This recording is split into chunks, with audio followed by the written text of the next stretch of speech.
Dito sa Papa Dudut Stories, ikaw ay hindi nag-iisa.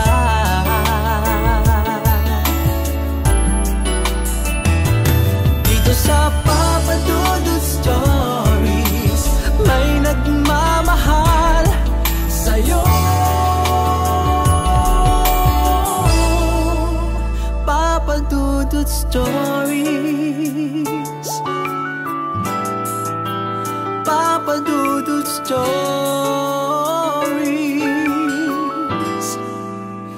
Papa Dudut Stories.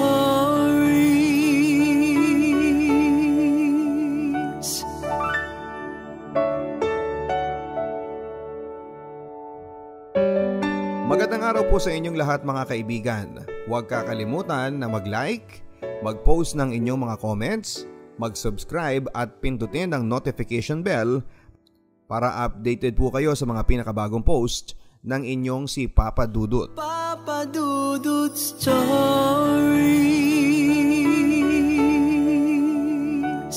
Mga ka-stories, hanggang saan mo kayang magbigay sa mga taong pinagkakatiwalaan mo, pero sa bandang huli ay aahasin ka pala? Mga ka-stories, may limit nga ba ang pagpapatawad? Kung meron, hanggang kailan nga ba ako dapat magpatawad? Dear Papa Dudut, magandang araw po sa inyong lahat Papa Dudut at sa lahat ng inyong mga tagapakinig sa online. Tawagin niyo po ako sa pangalang Rodel. 34 years old at isa po akong OFW bilang welder sa United Arab Emirates. Mga nasa 2 buwan na rin po mula nang nakabalik na ako dito sa Pilipinas. Pero agad-agad ay nagkasikaso ako ng mga papeles para muli akong bumalik sa abroad dahil kailangan ko pong kumita ng pera at para mabilis na makapag-move on. Sa totoo lang po ay wala ako halos na ipon dahil sa pagsuportang ginawa ko sa pamilya ng babaeng kinakasama ko at sa anak ko. Ibalik po natin ang lahat sa nakaraan, year 2000. Binatilyo pa ako. Patpatin at gusgusin pa lamang ako noon at masasabi mo nga siguro Papa Dudut na papasa akong miyembro ng mga batang hamog. Sa katunayan, talagang kasama ako ng mga batang ulila. Miyembro ako ng isang gang na hindi ko na lamang po babanggitin ang pangalan. Pero after ilang buwan ng pagsasama-sama ko sa kanila, ay nagkawatak-watak na rin kami dahil isa-isa nang nahuli ng DSWD ang mga menor de edad. Back to reality. At dahil ulila na at nag-iisa na lamang ako ay kailangan kong mabuhay sa kalsada sa pamamagitan ng pagiging maparaan. Para lamang kumita ako at para may ipanglaman ako sa tiyan ko, naging kargador, runner at kung minsan ay barker din ako ng mga namamasadang jeep sa tapat ng Quiapo Church. At aaminin ko po sa inyo mga ka-stories na minsan din po akong nainganyo na gumawa ng masama at yon ay ang pandurukot, dahilan para makilala ko si Nanay Sally at ang mga anak niya. Linggo ng umaga siksikan ng mga tao sa Quiapo at dahil sa may kaliitan ako ay madalas akong mabangga ng mga taong nakakasalubong ko. Nakakaasar naman na araw to, wala pa akong chicha, bulong ko sa sarili ko. Nang may nakita akong isang ale na abalang-abala sa kanyang pamimili ng kakanin kasama ng mga anak nitong babae. Siguro mga nasa edad na 30 years old pataas yung ale at mga nasa edad 15 pababa naman ng mga kasama niyang mga anak. Maraming bitbit yung ale. Pagkakataon ko na ito para makasalisi, bulong ko sa sarili ko. Aktong kukuhanin ko na ang wallet niya sa bulsa ng palda niya nang biglang naramdaman ko Papa Dudut ang pagtuktok sa ulo ko ng kasama nitong dalaga. Huli ako sa akto Papa Dudut. Ang akala ko ay katapusan ko na Papa Dudut nang binitbit ako ng ale at ng mga anak nito sa barangay. Dito na ako tinukso ng mga tanod. Makailang beses na rin kasi akong nahuli ng team nila. Napag-alaman ko na Aling Sally pala ang pangalan ng babaeng tinangka kong dukutan. Kinakailangan niyo pong magsampa ng formal na reklamo at umaten po kayo ng pagdinig sakaling ipatawag po kayo. Kailangan ba talaga yon? Opo, misis. Hindi po kasi uusad ang request natin na madala ang batang ito sa Bahay Pag-asa. Kung hindi niyo itutuloy ang reklamo. At dahil dito ay nakita kong namilog ang mga mata ni Aling Sally. Parang natulala siya sa mga napag-alaman niya. Sige, di bali na. Hindi ko na itutuloy ang reklamo ko sa bata. Magsipag din kasi kayong magbantay. Mas lalong dumadami ang mga mandurukot dito sa Quiapo. Malakas na sabi ni Aling Sally. Sa may ismid sa mga kausap nitong tanod. Sandaling natahimik ang lahat. Swerte ka boy, pantutokso sa akin ang isa pang tanod. Matapos noon ay agara na ring umalis si Aling Sally at ang mga anak niya. Alam kong hindi siya naging masaya sa mga pag-uusap na naganap sa barangay outpost. Hindi ko makakalimutan ang araw na yon, Papa Dudut. Ang araw din na nagpabago ng buhay ko. Parang may kung anong nagbulong sa akin para sundan si Aling Sally sa paglalakad kasama ng mga anak nito. Nakatingin lang ako noon kay Lourdes, panganay na anak ni Aling Sally. Mga kaidaran ko lang din siguro si Lourdes. Sa tansya ko ay mga nasa edad 15 hanggang 17 siya. Ako naman ay 15 years old pa lamang noon. Sa totoo lang, kaya ako sumunod sa kanila ay dahil nagagandahan ako kay Lourdes. Pero hindi ko akalain na sa paglalakad ko at sa pagsabit sa jeep ay mararating ko din pala ang barangay nila. Maraming tao sa barangay nila. Meron ding mga lumang nakaparadang jeep at terminal na pwede kong pag-ekstrahan. Mukhang matatagalan pa bago ako umalis dito dahil natagpuan ko na ang inspirasyon ko. Walang iba kung hindi si Lourdes. Mula noon ay madalas na akong tumambay sa paradahan ng terminal sa jeep sa may labasan. Inaabangan ko ang mga pasaherong sasakay sa jeep para alalayan sila sa pagsakay at para magtawag din ng iba pang mga pasahero para maging siyama ng laman ng jeep bago ito umusad. At dito ko nga nakilala si Lourdes. Alam ko na namumukhaan niya ako ng araw na muli kaming magkita. Siyempre ako naman ay batay mali siya na kunwari ay hindi ko pa siya namumukhaan. Halos araw-araw kaming nakikita, Papa Dudut, pero araw-araw din akong nakatangalang sa kanya. Hindi ko kasi alam kung ano ang sasabihin ko sa sobrang hiya ko sa mga nagawa ko na atraso sa kanila ng nanay niya. Hanggang sa langit na nga ang gumawa ng paraan para mapalapit ang loob ko kay Lourdes.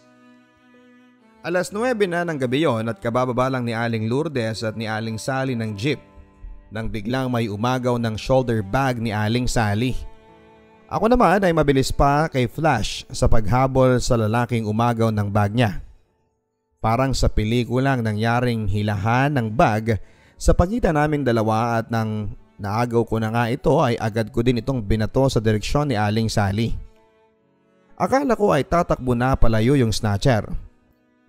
Pero naundayan ako nito ng saksak sa tagiliran ko bago pa siya kumaripas ng takbo papalayo.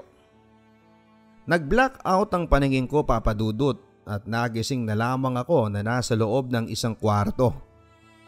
Nanlalabo noon ang paningin ko pero pilit kong inaaninag ang mga tao sa paligid ko. Nakita ko noon si Lourdes na nakangiti sa akin. Nandun din si Aling Sally na tuwang-tuwa na makitang nagkamalay na ako. To cut the story short ay pinatira na ako ni Aling Sally sa bahay nila para daw mas ligtas ang buhay ko.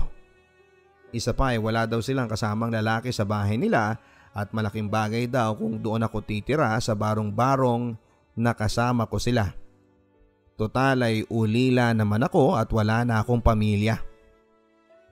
Hindi po mayaman si Nanay Sally. Yun na ang tinawag ko sa kanya mula nang natira na ako sa bahay nila. Nanay Sally. Bagamat kapos din sa buhay ay hindi naman sila kumukulang sa pagmamahal at respeto ng mga taong nakakakilala sa kanila. Pinatawad na ako ni Nanay Sally sa pagtatangka kong dukutan siya noon. Umano ay mas importante na mas nakilala niya kung sino ang tunay na ako nang nagawa kong ipagtanggol sila mula sa masamang loob.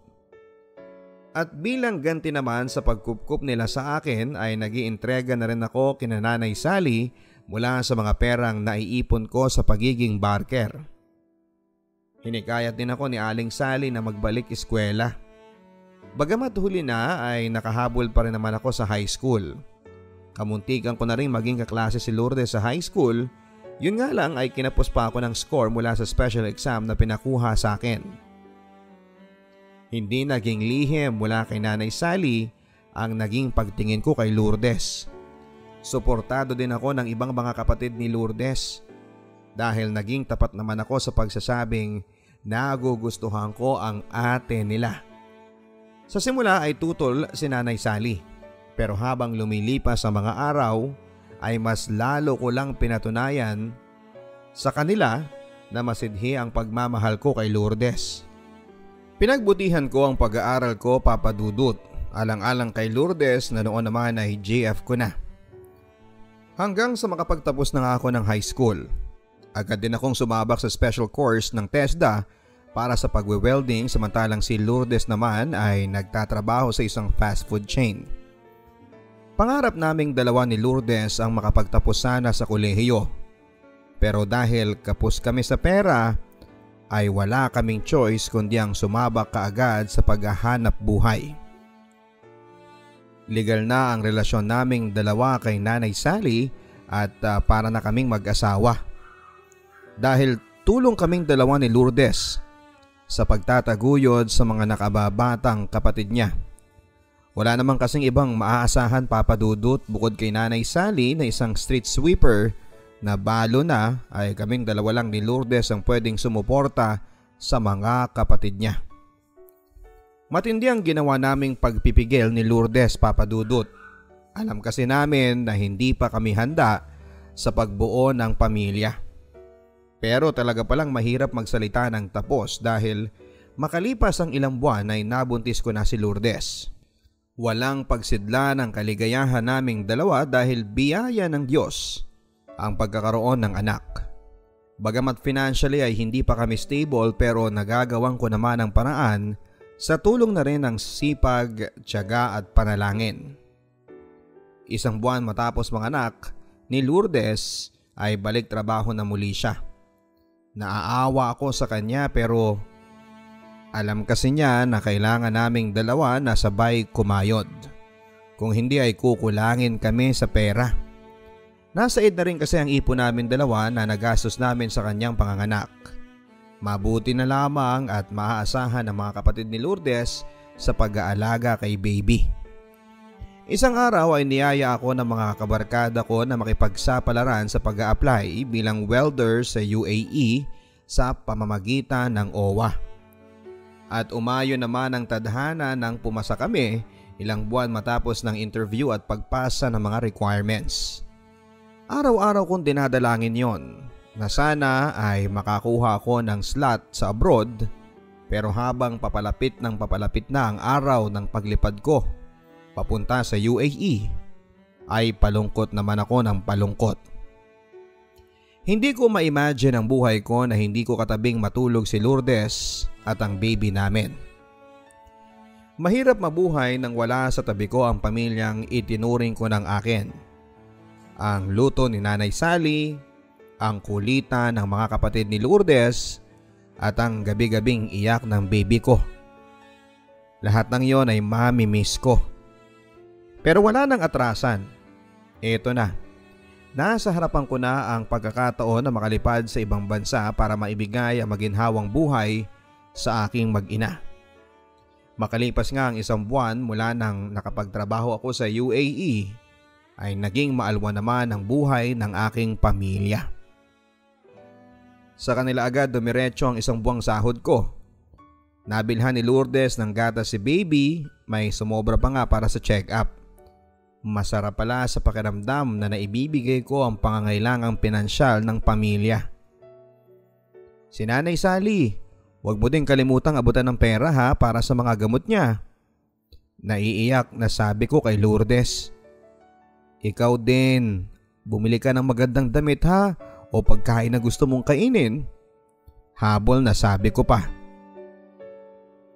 Sa totoo lang ay gusto kong pigilan ang mga luha ko, Papa Dudut. Pero kusa na itong bumalong kahit na anong pigil ko. Miss na miss ko na si Lourdes. Ang baby ko, ang pamilya ko sa Pilipinas. Akala ko nga ay hindi ako tatagal sa abroad, pero mabilis na lumipas sa mga araw, buwan at taon ay makakayanan ko pala.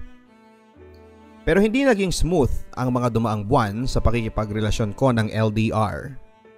Naging madalang ko na kasing makausap via FaceTime si Lourdes. Naging matabang siya sa akin sa tuwing kinakausap ko ito para kumustahin sila ni baby. May problema ka ba, Lourdes? Konting tiis na lang naman eh. Makakauwi na rin ako ng Pilipinas. Ilang taon na lang ang pagtitiis nating dalawa. Sana nga, kasi ayaw kong masanay na wala ka. Sarkastikong sabi sa akin ni Lourdes. May mga pagkakataon mula noon na hindi ko na nga siya nakakausap. Madalas ay si Nanay Sally na lamang ang ka-FaceTime ko at ang mga kapatid niya. Kay Nanay Sally ko na rin direktang pinapangala ng mga remittance ko para sa kanila. At sa tuwing tinatanong ko kay Nanay Sally kung kumusta na nga ba si Lourdes, ay tanging ismin lang at pananahimik ang nagiging sagot niya. Araw-araw ay ganito lagi ang senaryo, Papa Dudut. Magtatanong ako kung kumusta na si Lourdes, pero wala pa rin konkretong sagot sa akin si Nanay Sally at ang mga kapatid niya. Hanggang sa halos magsawa na nga ako sa kakatanong, tuloy ay nasigawan ko na si Nanay Sally. Pakiramdam ko kasi ay may tinatago sila sa akin. Nanay Sally, hindi ko na kaya na lagi niyo sa akin itinatago si Lourdes. Mamamatay na ako dito sa abroad sa lungkot at sa kakaisip kung kumusta na ang asawa ko. Hanggang sa lumabas na lamang sa screen ng video chat ang mukha ni Lourdes. Umiiyak siya pero hindi nagsasalita. Napansin ko na may kakaiba sa itsura ni Lourdes. Mukhang tumaas ang timbang nito base na rin sa itsura ng maumbok nitong pisngi. At halos lumuwa ang mga mata ko nang makita kong bilog na bilog ang humpak ng kanyang tiyan. Kumpirmado, Papa Dudut, buntis ang kinakasama ko at hindi ako ang ama. Halos magwala na ako sa mga nakita ko, Papa Dudut. Si Lourdes naman ay iyak lang ng iyak at hindi maipaliwanag ang sinapit niya. Nakita ko ding umiiyak sa likod niya si Nanay Sally at patuloy lamang ito sa paghingi ng tawad sa ginawa ng anak niya. Tinapos ko na rin ang video chat na yon dahil hindi ko na matagalan na makita ang naging bunga ng pagtataksil sa akin ni Lourdes. Halos mawala na ako ng ganang pumasok sa trabaho, Papa Dudut. Pakiramdam ko kasi ay nawala na rin ng saysay ang ginagawa kong pagtatrabaho at sakripisyo. Para kanino pa? Para saan pa ang lahat ng sakripisyong ginagawa ko? Tulala lang akong madala sa aking trabaho. Mahahalata mo din ang pangangayayat ko dahil sa kawalan ko ng ganang kumain. 1-2 linggo pa ang lumipas bago ko nakumbinsi ang sarili ko na subukang kausaping muli si Nanay Sally. Alam ko kasing mahihirapan ako kung dedirekta ako kaagad kay Lourdes. Noon nga ay pinagtapat sa akin ni Nanay Sally ang naging pagkakamali ni Lourdes nang pumatol daw ito sa lalaking may asawa na at kasamahan nito sa trabaho. Matapos daw mabuntis si Lourdes noong lalaki ay tumakas na rin ito sa obligasyon. Si Lourdes naman ang nagdetalye sa akin ng iba pang pangyayari nang nagawa ko na siyang harapin sa video chat. Aaminin ko po sa inyo Papa Dudut na sumagi sa isipan ko na kumalas na lamang sa pakikipagrelasyon ko sa kanya. Total ay hindi naman kami kasal. Pero sa tuwing naiisip ko ang magiging buhay ng anak ko na lalaki nang magkasira kami ng nanay niya, ay nalulungkot ako para sa kanya. Kaya naman sa kabila ng mga nagawa sa akin ni Lourdes, ay tinanggap ko na ang paghingi niya ng tawad sa akin. Pinagsumikapan kong burahin sa utak ko ang pagkakasalang ginawa niya. At pinangako ko din kay Nanay Sally at kay Lourdes na tutuldukan ko na ang agam-agam nila na baka may sama pa rin ako ng loob sa kanilang lahat pagbalik ko ng Pilipinas sa pamamagitan ng pagpapakasal ko kay Lourdes. Kinakailangan ko lang tapusin ang natitirang 2 taon pa sa kontrata ko. Sa totoo lang ay hindi po naging madali na tanggapin sa puso ko at isip ko ang nagawang kalokohan ni Lourdes. Pero wala na akong magagawa pa. Nangyari na ang hindi dapat maganap. Kailangan ko lang tanggapin na madadagdagan na ang anak ni Lourdes. At bilang pinili ko namang tanggapin siya, ay kailangan ko ding tanggapin ang bata na ipapanganak pa lamang niya. Ganon pa rin ang takbo ng buhay ko. Trabaho, trabaho, trabaho at padala. Umiikot lang sa kailangan kong suportahan maging ang pagpapagatas sa batang hindi ko naman anak. Sa simula ay hindi ko magawang kausapin ang pangalawang anak ni Lourdes sa video chat. Pero parang may kumirot sa puso ko na ang una nitong natutunang sabihin ay ang salitang papa. Ang buong akala ng bata ay ako ang totoong papa niya. Sa isang iglap ay naging pantay ang pagtingin ko sa anak ni Lourdes sa pagkakasala at sa totoong. Mabilis na lumipas ang taon at nakabalik na ako ng Pilipinas. Hindi na ako nagpasundo sa airport at mas pinili ko na lamang na gulatin sila sa pagbabalik ko. Agad na yumakap sa akin ang panganay ko na si Rodney at sumunod ding yumakap sa akin ang isa pang maliit na bata na itago na lang natin sa panghalang JR. Isang iglap ay parang nawala lahat ng sama ng loob ko kay Lourdes. Matapos kong makita ang 2 batang pinaghirapan kong suportahan habang nasa ibang bansa ako. Nakita ko din ang galak sa mga kapatid ni Lourdes na ngayon ay mga dalaga na rin. Si Nanay Sally naman ay malaki na ang pinagbago. Umidad na at mas lalong naging malumanay na sa kanyang pagsasalita. Panayhingi lang siya ng tawad sa akin at pasasalamat sa lahat ng sakripisyong ginawa ko sa kanila. At patuloy ko daw na pagsuporta kahit na may pagkakamaling nagawa si Lourdes. Walang perpektong nilalang sa mundo anak. Kaya muli ko sa iyong hinihingi ng tawad kung ano man ang nagawang kasalanan ng anak ko. At magiging kasalanan pa niya. Naiiyak na sabi sa akin ni Nanay Sally.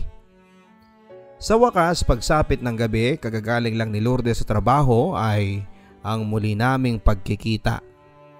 Napaiyak na lamang ako Papa Dudut habang yakap-yakap ko si Lourdes.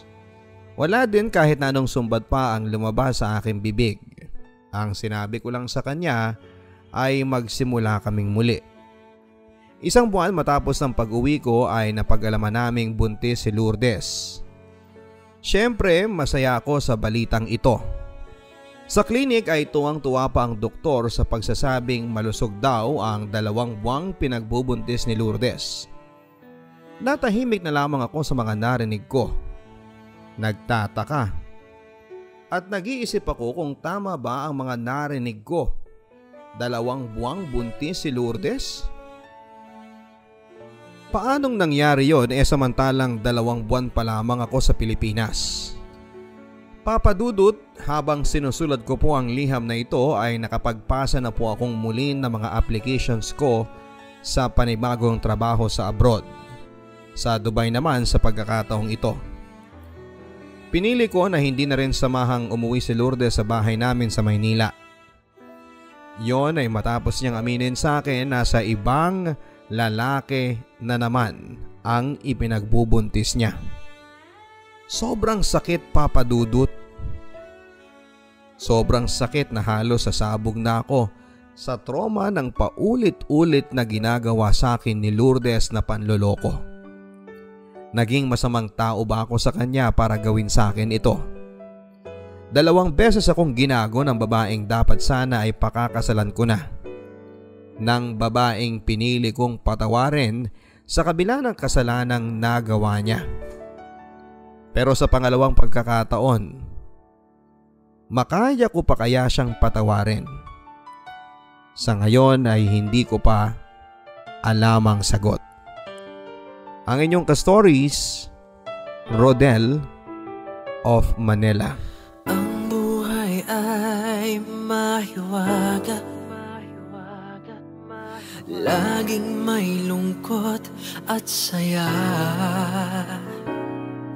Sa Papa Dudut Stories, laging may karamay ka.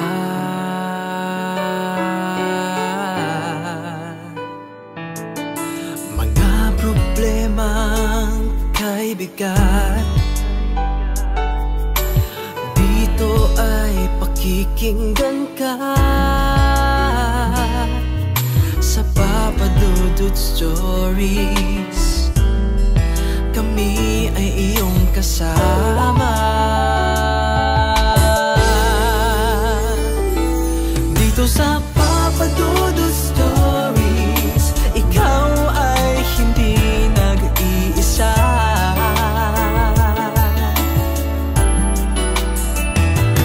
Dito sa Papa Dudut Stories, may nagmamahal sa'yo. Papa Dudut Stories, Papa Dudut Stories, Papa Dudut Stories.